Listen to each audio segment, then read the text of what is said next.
Hey you guys, so I'm door knocking properties right now. It's a beautiful Saturday afternoon. I don't want to show the address of this place, but here I am in Vancouver. These are some pretty nice houses, so it's a really nice neighborhood. But basically, what you do is you just go to, the county records department, go to, um, basically wherever you can find the information, auction.com.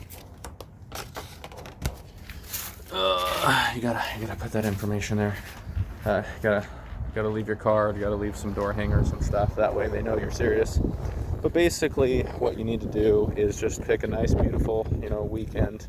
That way you're not getting rained on too much, and just go door knocking. But people do it solar cells, pest control, whatever it is, and they make a bunch of money.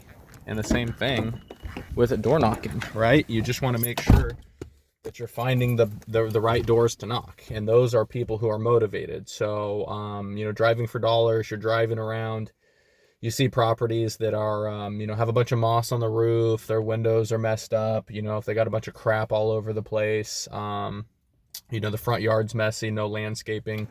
Basically, it's your job to be a little investigative, right? And see like, okay, well, this house right over here is really nice, right? It's pressure washed, their driveway's great, they don't have a bunch of stuff everywhere, their yard's maintained, their windows are clean, the roof doesn't have moss on it. Probably very little motivation to sell.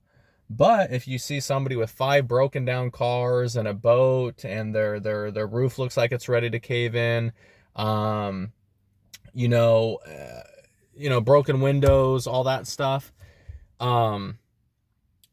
that's probably somebody that might be willing to hear an offer. And here's the good news. If they are willing to hear an offer, there is a small chance that they're willing to be reasonable on the price because of the condition of the property, right? If you walk, or let's say they invite you in, you build good rapport, you say, okay, looks like I need to do floors here, and I need to fix that roof. We need to, are you going to leave this, are you going to leave some stuff here? Is it going to be completely vacant and empty? Do I need to junk out? Looks like the roof is pretty bad, so I'm going to have to, and you just start tick, tick, tick, tick, tick, tick, all these things that you need to do.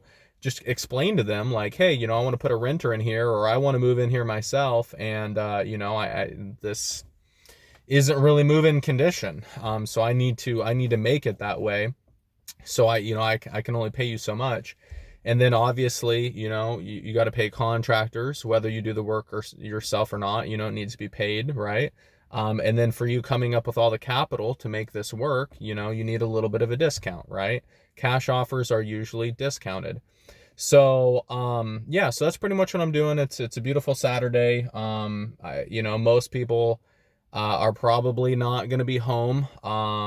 It just depends, right? Because it's a nice, beautiful Saturday. It's St. Patrick's Day, so people might be doing stuff. But, when they come home, they'll see the information. That's the most important part. You got to get a business card, website, whatever it is, and put a sticky note or a business card or a door hanger. Driving for dollars is not free. Costs my time, gas. You got to leave something, right? People got to know that you were there.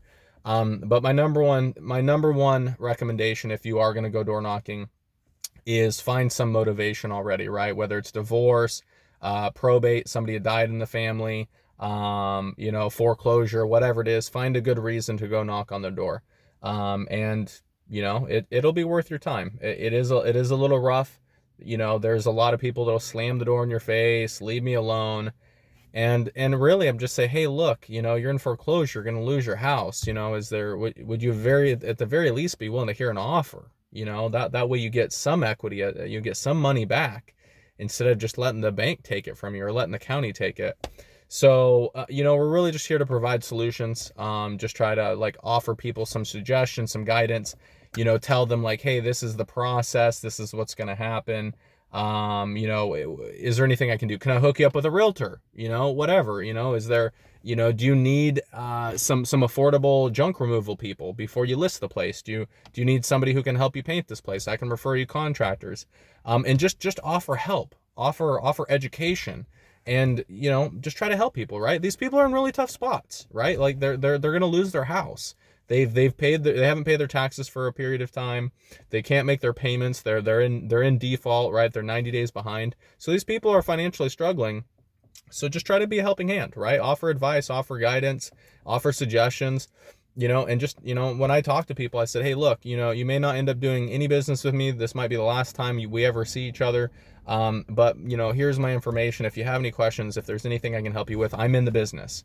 I can refer you to people if you need help. You don't have to, do any business with me, which is fine, right? I can make a little bit of money referring this to a realtor. Contractors, we're giving them business. They'll love you. They're like, oh yeah, Brandon gives me business all the time. Of course I'll help you, when I need something. So there's always a way to win. Doesn't always have to, be because you, got a discount on their property. And at the end of the day, helping people is great too. And eventually that good karma will come around. So yeah, so that's what I'm doing on the weekends. I think that's the best time, right? Because, Monday through Friday, most people are at work. So weekends are the best, but on beautiful weekends, most people go out, and that's fine too. It's a lot easier to door knock when it's not raining. So that's my hot tip for the weekend.